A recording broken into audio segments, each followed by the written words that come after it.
خش يا عم محمد يا رشدي.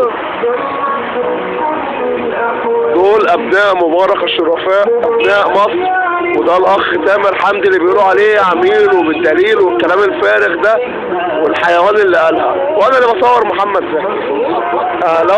لو تامر حمدي خاين فانا خاين زيه، وانا عميل زيه لو هو خاين، بس كده. وادي اهو، ادينا اهو في ميدان مصطفى محمود، تمام. وادي العربيه بتاعت تامر ومشغل لنا ايه، لو هو عميل يعني مش هيشغل مبارك خان الحكمه اهو. وادي الصوره اللي في عربيته، صور طنطاوي، تمام.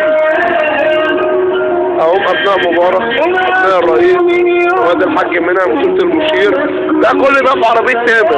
تعالوا نبص في عربيه تامر في ايه تاني. ادي عربيه تامر اهي، ايه اللي فيها تاني يا تامر عربيتك؟ ده التمويل اللي في عربيه تامر حمدي. تمويل تامر حمدي صورة المشير، ويسقط كل مصري خفيف اللي بيهين الرئيس اهو.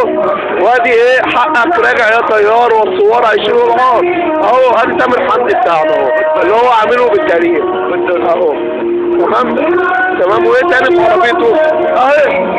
ادي الحاجات اللي في عربيه تامر حمدي اهي. الجيش والشعب ايد واحده، ابطال شايب الكون، ده شغل تامر حمدي. بصوا برضه نفس الحاج كمان. في رساله بنوجهها لكل مصر، انا رئيس مبارك بقول له هتشيل الخزي والعار ان شاء الله، هتشيل الخزي والعار. هو فيها اساسا العرب بتاع ابليس. ادي تامر حمدي اهو، قائد المجلس الاعلى. ادي تامر حمدي اللي عمال يقولوا عليه عميل ومش عارف ايه. يا ترى هيقولوا علينا احنا ايه كمان لما يتقال على عضو فعال في وسطنا واخ وعزيز علينا عميل؟ هيتقال علينا احنا ايه كمان، تمام. انا بقى عايز اقول كلمه اهو. تامر حمدي، خش عم رشدي. تامر حمدي، خش كلكم. معلش عشان انا برضه بتاع بنات هصور البنات بعد اذنك.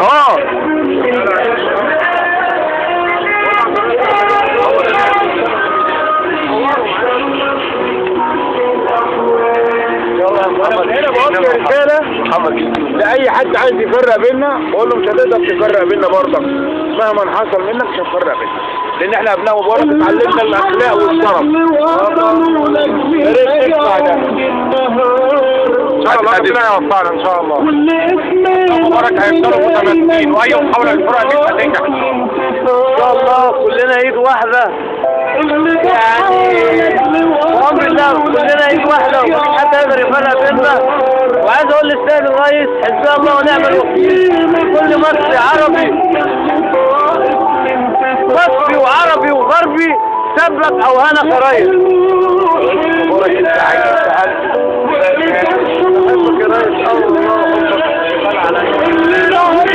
انا عايز اقول كلمه النهارده، يعني هقول 3 كلمات. اول كلمه لتامر حمدي، ثاني كلمه للقاده والعملاء اللي في مصر، ثالث كلمه لاهل مصر الغلابه اللي محدش بيهم. اول كلمه لتامر حمدي، الحيوان اللي قال لتامر حمدي عميل وبالدليل والكلام الفارغ ده كله، كلمه حيوان دي انا كده بهين الحيوان لو قلتها عليه. هو حته يعني ايه، مش بني ادم يعني. هقول ايه اكتر من كده. تاني كلمه بوجه كلمه لرئيس مبارك، احنا معاك وهنفضل معاك.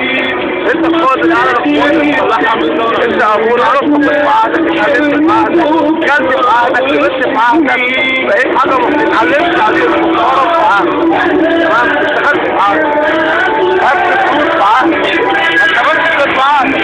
دلوقتي لا في فايده ليا ولا في مستقبل ليا ولا في اي حاجه، تمام. بالعكس ضياع ليا، تمام. مفيش امن ليا ولا الوظيفه، تمام. اخر كلمه انا بقولها للناس الغلابه، مبارك لو خاين كان تمامكم زي اللي بيحصل في سوريا دلوقتي، الرئيس بشار بيعمله، تمام. احمدوا ربنا. والكلمه الاخيره لتامر حمدي، يعني بالبلدي بالعاميه المصريه، كلاب كتير في البلد.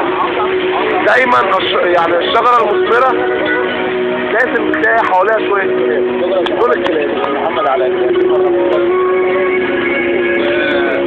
احنا متجمعين قدام طه محمود تحت صورة الرئيس العظيم محمد حسني مبارك. ربنا يا رب كده يشوف برضه ان شاء الله. كلنا احساس قضاء العادل كلنا ان شاء الله يوم الاثنين 6 ان شاء الله بالبراءة ان شاء الله يا رب. وربنا يسلم البلد واحنا مع المبنى العسكري ورئيس كل قراراتهم وربنا يحميهم وربنا يرعاهم. ونقول له شد حيلك يا سيادة المدير، شد حيلك يا ولاد المدينة الداخلية، معاكم رجالة مصر الحقيقية. وربنا يبارك لكم يا رب ويرفع راسكم عليه يا رب العالمين. وربنا يحرق كل عملاء 6 ابريل يا رب. 6 ابريل. انا عايز اقول السلام والنبي. اتفضل. مصطفى عبد رسالة صورتي وبرضه الاخوان المسلمين اخوان اونلاين رسالة صورتي وكاتبين عني كل حاجة. انا بقعد في قهوة اسمها قهوة هدهد في السواد ولا لكم اهو حنايا القبة قدام مدرسة اسمها الإلهامية. مدرسة بسم الله ما شاء الله كلها بلطجية ولله الحمد يعني. تمام. بطلع البيت بروح من الميدان كل يوم حوالي الساعة 12 ونص واحدة وابقى في البيت. في نت انا بقعده اسمه نت كتير بقعده صيفة يعني بيجي لي وقت بقعد فيه. دي كلها بيانات اللي يقدر يجيب حاجة عني او يقدر يقرب مني زيارة.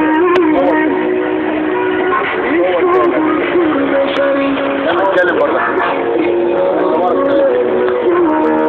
انا بحب الراجل ده. انا ابن الراجل ده والله. بس ان شاء الله عندي حاجه ثانيه اقولها يعني. طب والكلام الكلام اللي اتقال عليك في الفترة اللي فاتت ده كله ربنا يسامحهم يمكن فاهمين غلط ولا حاجه. طب اي حد فاهم حاجه غلط انا بحب الراجل ده بس. تمام. وانا جيت هنا المكان ده عشان الراجل ده. ابويا اللي هو ليه حق عليا. اتخانقت مع ابويا الحقيقي لما قال لي انت يعني انت واخد ايه من ده كله؟ قلت له عشان هو ليه حق عليا زي ما انا في يوم من الايام كنت ليا حق عليه. هو اداني حقه في كل اللي موجود في البلد وكل المنشآت وكل التعمير اللي موجود في البلد من سنة 81 لغاية النهارده. هو ليه حق عليا النهارده ان انا اقف معاه.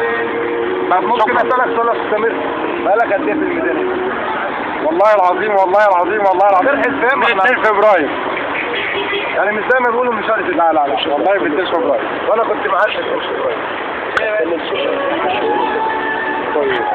ده تامر حمدي وده اللي حصل النهارده. تمام. وده اللي حصل النهارده نزل هو بينزل الميدان بقاله فتره كبيره. انقطاع عن الميدان الايام اللي فاتت دي كلها لظروف عمله زي ما ناس كتير قوي انقطع عن هذا الميدان. اتفضل يا فندم. الحاج عبد المنعم بيحترمني يا استاذ محمد مش هقرا اقول يا حاج. قول لي دخلت على هذا الميدان قول له جرايدكم مش هتقدروا تخترقوا هذا الميدان لان الميدان ده اتبنى على اساس وعلى اسس سليمه. ايه هي الاسس السليمه؟ الدفاع عن الكبير. والرسول عليه الصلاه والسلام قال لا يصح والرسول صلى الله عليه وسلم قال لك اعمل الجنه من لا يوقف سبيلنا واحده